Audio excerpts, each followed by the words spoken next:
పవన్ కళ్యాణ్ గారు ఒక 10 ఎకరాలు శిఖం భూమిని ఆయన అప్పుడు తెలంగాణ వచ్చిందన్నటువంటి దుఃఖంలో ఉన్నాడు పాపం.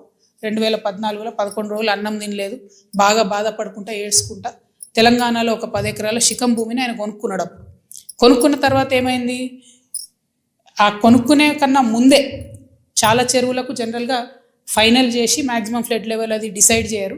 కానీ ఈ పర్టికులర్ చెరువు పవన్ కళ్యాణ్ గారు ల్యాండ్ కొనుక్కున్నది కోడికుంట అనే చెరువు, సర్వే నంబర్ 706.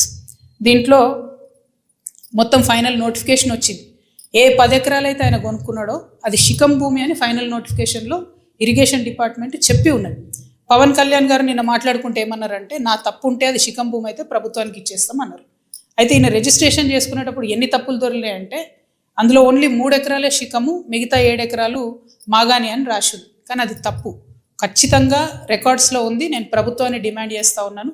ఇరిగేషన్ రికార్డులో 10 acres శిఖం భూమి అని ఉన్నది. ఆ కాయిదాలు మా దగ్గర ఉన్నాయి, కానీ ప్రభుత్వం దగ్గర ఆల్రెడీ డేటా ఉంటుంది కాబట్టి మీరు చర్యలు తీసుకోవాలని డిమాండ్ చేస్తున్నాను. పవన్ కళ్యాణ్ గారు నేను అడిగేది ఏంటంటే, మీరు వాపస్ ఇస్తా అన్నారు కదా, వాపస్ ఇచ్చేసేయండి. మామూలు రైతుల దగ్గర తీసుకున్నప్పుడు కాంపెన్సేషన్ ఎట్లా ఇస్తారో గవర్నమెంట్, మీకు కూడా ఏ టీడీఆరో ఏ పైసలు ఇస్తారు, అర్జెంటుగా వాపస్ ఇచ్చేసేయండి. మీరు కంచె వేసిండ్రు, ముందు ఆ కంచె తొలగించండి. శిఖం భూమిలో కూడా కంచె వేయడానికి ఉండదు.